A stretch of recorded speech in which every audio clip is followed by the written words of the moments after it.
Assalamualaikum warahmatullahi wabarakatuh. Nama saya Malika Meramanda Zakaria, dari kelas 2D. Di sini saya akan menjelaskan secara singkat materi yang telah saya pelajari selama mempelajari MSDM. Manajemen sumber daya manusia merupakan salah satu bidang dari manajemen umum yang meliputi segi-segi perencanaan, perorganisasian, pelaksanaan, dan pengendalian. Proses-proses pelaksanaan dan pengendalian, proses tersebut dalam fungsi atau bidang produksi, pemasaran, keuangan, maupun kepegawaian. Istilah manajemen mempunyai arti sebagai kumpulan pengetahuan bagaimana seharusnya mengelola sumber daya manusia. Tujuan dari manajemen sumber daya manusia adalah memperbaiki kontribusi produktif orang-orang atau tenaga kerja terhadap organisasi atau perusahaan dengan cara yang bertanggung jawab secara strategis, etis, dan sosial. Pentingnya manajemen sumber daya manusia. Manajemen sumber daya manusia harus dikelola dengan baik, sehingga kebijakan dan praktik dapat berjalan sesuai dengan yang diinginkan perusahaannya. Kegiatan yang dilakukannya antara lain melakukan analisis jabatan, seperti menetapkan karakteristik pekerjaan masing-masing sumber daya manusia. Yang kedua, merencanakan kebutuhan tenaga kerja dan merekrut calon-calon pekerja, seperti yang dibutuhkan perusahaan itu apa. Jadi kita harus merencanakan kebutuhan tenaga kerja. Yang kedua, ada perencanaan kebutuhan tenaga kerja dan perekrutan calon pekerja. Sebaiknya para perekrutmen bisa merencanakan kebutuhan tenaga kerja karena mungkin kebutuhan dari perusahaan menyeleksi calon pekerja. Mungkin sebagai rekrutmen atau perekrutmen, sebaiknya sebelum merekrut karyawan, sebaiknya harus menyeleksi calon pekerja, sehingga nanti ketika telah bekerja, dia bisa melakukan job desk-nya sesuai pekerjaannya. Yang keempat adalah memberi pengenalan dan penempatan pada karyawan baru. Yang kelima, ada penetapan upah, gaji, dan cara memberikan kompensasi. Yang keenam, memberikan insentif dan kesejahteraan seperti BPJS dan kartu ketenaga kerja. Yang ketujuh, melakukan evaluasi kerja. Manfaat manajemen MSDM bagi perusahaan atau organisasi. Yang pertama ada sistem informasi MSDM. Yang kedua, analisis pekerjaan dan jabatan. Menganalisis pekerjaan atau jabatan bisa kita ketahui sebelum kita melakukan rekrutmen, karena kita bisa mengetahui apa saja pekerjaan-pekerjaan yang harus kita lakukan setelah kita masuk ke dalam perusahaan tersebut. Tuh, yang ketiga ada perencanaan sumber daya manusia, seleksi tenaga kerja seperti training yang kita bisa melakukan training gitu. Yang kelima ada penilaian kinerja setelah kita training atau setelah kita melakukan magang, itu kita pasti ada penilaian kinerja. Atau kita telah bekerja selama sebulan, pasti si atasan pasti bisa menilai kita apakah kinerja kita baik atau di situ-situ aja gitu. Yang keenam ada pembinaan karir. Pembinaan karir itu kayak jenjang karir yang mungkin kita bisa beradaptasi, kita bisa berkembang di karir tersebut. Yang ketujuh ada sistem kompensasi. Ada manfaat manajemen sumber daya manusia bagi karyawan. Mungkin bisa memberi rasa aman dan kepuasan dalam bekerja. Yang kedua, jaminan keselamatan dan kesehatan kerja. Yang ketiga, perlakuan adil dalam bekerja. Yang keempat, penilaian karya yang objektif, tidak dibuat-buat atau tidak dilebih-lebihkan secara profesional. Yang kelima, pembagian kompensasi yang layak, karena mungkin dengan adanya kompensasi sebagai karyawan, sebagai sumber daya manusia juga bisa memotivasi agar kerjaan bisa dilakukan dengan baik. Ya, ada konsep manajemen sumber daya manusia. Dari aspek sumber daya manusia, negara-negara di dunia digolongkan menjadi dua kelompok, yaitu negara-negara yang kekurangan sumber daya manusia yang berkualitas sebagai akibat pertumbuhan penduduk rendah, sedangkan tingkat kemajuan ekonomi cukup tinggi dan pesat. Jadi kualitas sumber daya manusianya kurang, sedangkan kemajuan ekonomi cukup tinggi. jadi nggak stabil gitu. Nah, yang kedua ada negara-negara yang masih terdapat kelebihan sumber daya manusia yang berkualitas dibandingkan tingkat pertumbuhan perekonomian nasionalnya negara yang sedang berkembang gitu. Itu mempengaruhi manajemen sumber daya manusia juga. Selanjutnya ada praktik pengelolaan sumber daya manusia. Maksudnya, kegiatan-kegiatan sebagai pelaksanaan fungsi operasional manajemen sumber daya manusia atau pelaksanaan manajemen personalia atau kepegawaian seperti analisis jabatan, perencanaan, kebutuhan karyawan, pengadaan, pengembangan, kompensasi,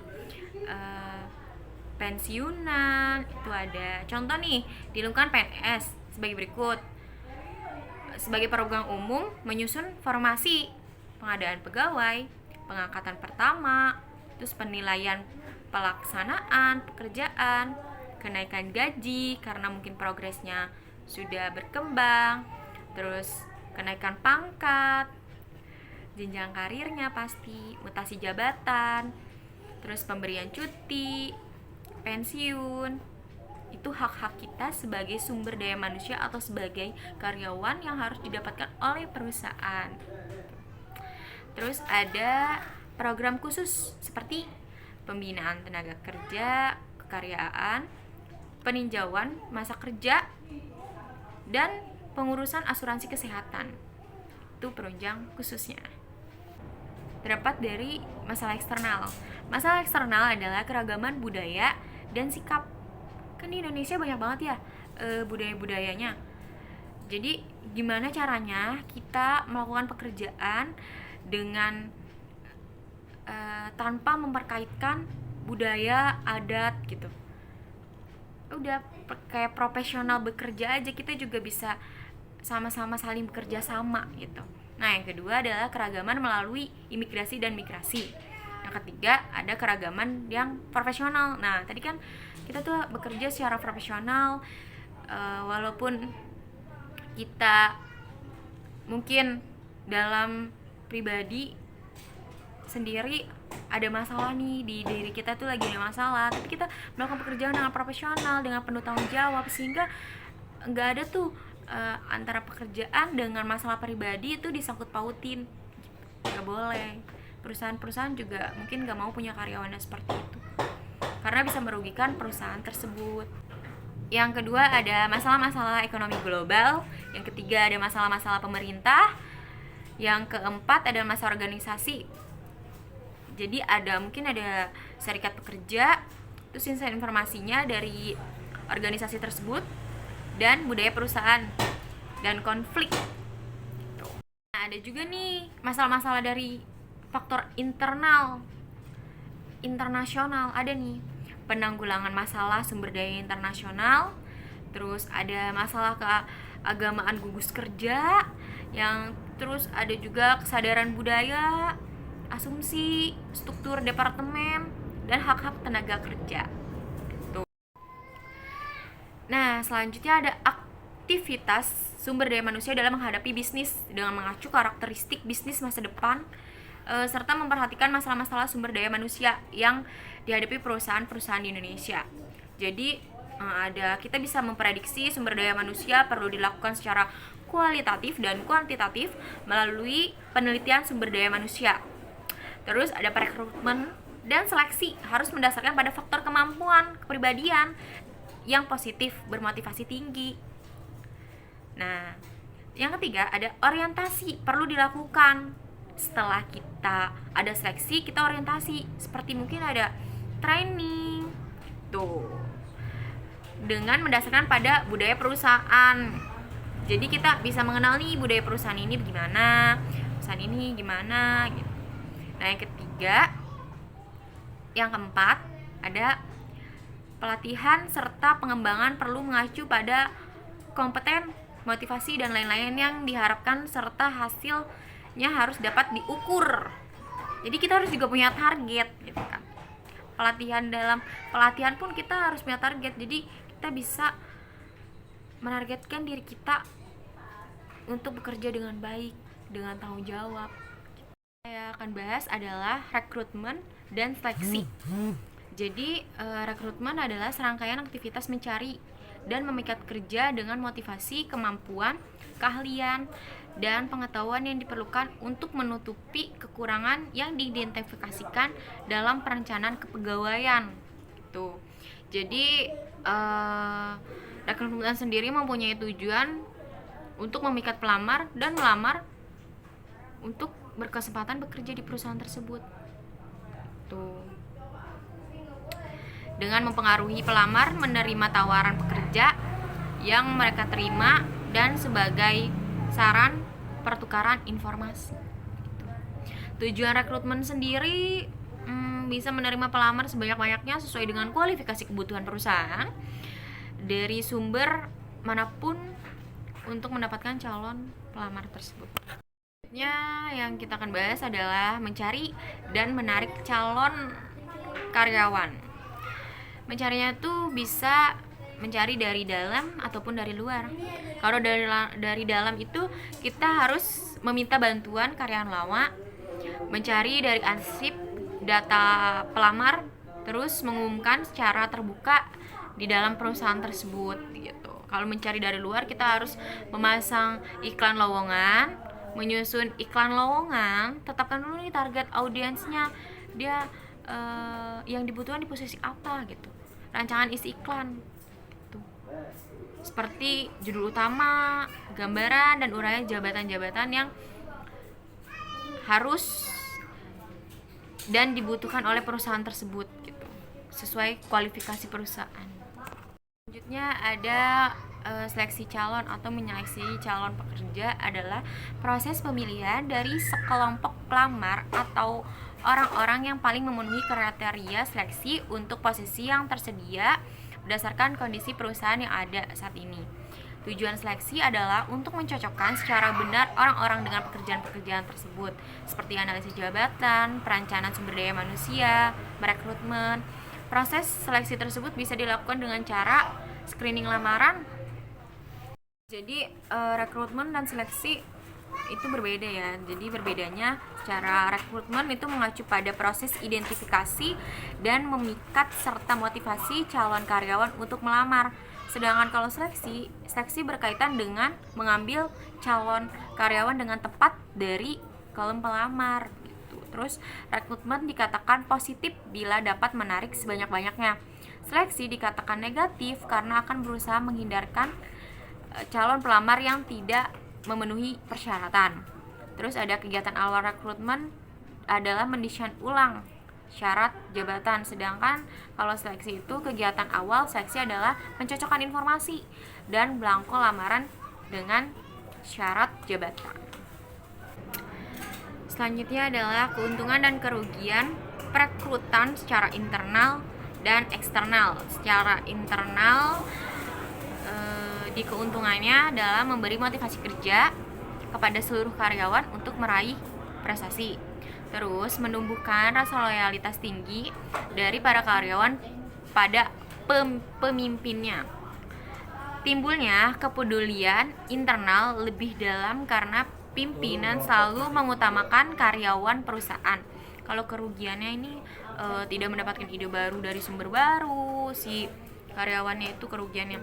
Terus timbulnya persaingan internal dalam perebutan posisi tertentu, jadi saling beradu posisi. Terus pimpinan harus menghabiskan energi dan finansial khusus untuk mendidik kader internal agar betul-betul mampu untuk berkompetisi secara dengan karyawan yang handal dari luar perusahaan lain. Selanjutnya ada pemeriksaan kesehatan. Biasanya juga dilakukan medical check up ya kalau mau kerja gitu. Tujuannya itu untuk memeriksa kesehatan calon pegawai, meyakinkan bahwa calon pegawai tersebut dalam kondisi fisik yang benar-benar sehat dan prima. Beberapa perusahaan mewajibkan untuk pemeriksaan kesehatan bagi seluruh anggota karyawan dengan menjadi tanggungannya khusus istri atau suami dan anak. Biasanya untuk mencegah di mana seorang karyawan yang tergabung dengan perusahaan dalam usia yang tidak muda lagi ternyata mempunyai anggota keluarga yang menderita penyakit bawaan. Selanjutnya kita akan bahas tentang pengertian pengembangan sumber daya manusia. Pengembangan sumber daya manusia adalah proses persiapan individu untuk memikul tanggung jawab yang berbeda atau lebih tinggi di dalam organisasi. Biasanya berkaitan dengan peningkatan kemampuan intelektual untuk melaksanakan pekerjaan yang lebih baik. Dalam konsep pengembangan dipandang sebagai peningkatan kualitas sumber daya manusia melalui program-program pelatihan dan pendidikan. Dari segi pendidikan adalah suatu kegiatan untuk meningkatkan penguasaan teori dan keterampilan memutuskan terhadap persoalan-persoalan yang menyangkut kegiatan tercapai tujuan gitu loh. Sedangkan pelatihan membantu karyawan dalam memahami suatu pengetahuan praktis dan penerapannya guna meningkatkan keterampilan, kecakapan, dan sikap yang diperlukan oleh organisasi dalam usaha mencapai tujuan. Selanjutnya adalah faktor yang mempengaruhi proses pendidikan pada dasarnya dapat dibedakan menjadi dua, dari perangkat lunak software dan perangkat keras hardware. Dari perangkat lunak yang mencakup antara lain kurikulum, organisasi pendidikan, peraturan metode belajar. Kalau perangkat keras yaitu fasilitas yang mencakup gedung, perpustakaan, alat bantu peraga. Pendidikan memiliki kualitas tinggi bila mana keluaran pendidikan ini mempunyai nilai bagi masyarakat yang memerlukan pendidikan tersebut. Misalnya kualitas keluaran pendidikan dengan kaitannya kegunaannya bagi masyarakat. Selanjutnya ada pelatihan. Pelatihan memiliki tujuan untuk meningkatkan kinerja karyawan dalam pekerjaannya sekarang atau dalam pekerjaan lain yang akan dijabatkannya segera gitu. Jadi ada peningkatan karir yang mungkin dipromosikan oleh perusahaan bahwa karyawan tersebut ingin naik jabatan sehingga kinerja karyawan itu harus meningkat gitu. Nah, selanjutnya ada perencanaan strategi yang melibatkan pelatihan meliputi berbagai komponen. Pertama ada menentukan skill karyawan, meningkatkan skill karyawan. Nah, yang kedua, menyeleksi tempat yang paling fleksibel dan menjadwalkan programnya. Terus yang ketiga, memilih metode pelatihan yang paling tepat. Yang keempat, mengumpulkan dan mengamankan materi pelatihan. Yang kelima, mengevaluasi pelatihan gitu. Selanjutnya itu teknik-teknik dan pelatihan dan pengembangan. Jadi ada dua metode nih. Yang pertama ada metode praktis atau on job training. Bisa dilakukan dengan training. Metode pelatihan yang paling banyak digunakan oleh perusahaan. Karena mungkin kan perusahaan belum tahu nih cara kinerjanya dan mungkin karyawan tersebut juga belum tahu budaya pekerjaannya gimana, visi misi perusahaannya gimana. Yang kedua, ada metode-metode simulasi of the job training. Dengan pendekatan ini karyawan peserta latihan menerima presentasi tiruan suatu aspek organisasi yang diminta untuk menanggapinya seperti dalam keadaan sebenar-benarnya. Nah, selanjutnya materi yang saya akan sampaikan adalah tentang produktivitas kerja. Pengertiannya adalah mengatakan bahwa produktivitas kerja adalah perbandingan antara hasil kerja yang berupa barang-barang atau jasa dengan sumber atau tenaga yang dipakai dalam suatu proses produksi tersebut. Ada juga produktivitas kerja itu bisa dibandingkan dengan output, hasil, dan input. Jika produktivitas naik, ini akan kemungkinan oleh adanya peningkatan efisien dan sistem kinerjanya yang baik. Adapun sumber-sumber produktivitas kerja yaitu penggunaan pikiran, penggunaan tenaga jasmani atau fisik, penggunaan waktu, penggunaan ruang, dan penggunaan materi atau bahan dan uang. Terus selanjutnya ada prinsip-prinsip produktivitas kerja. Adapun prinsip-prinsip tersebut adalah apabila input turun, output tetap, maka produktivitas akan akan meningkat. Nah, terus apabila input turun, output naik, maka produktivitas juga meningkat. Nah, terus input tetap tapi outputnya naik, maka produktivitas akan naik. Apabila input naik, output naik, di mana jumlah kenaikan output lebih besar dari kenaikan input gitu. Apabila input turun, output turun, di mana turunnya output lebih kecil dari turunnya input.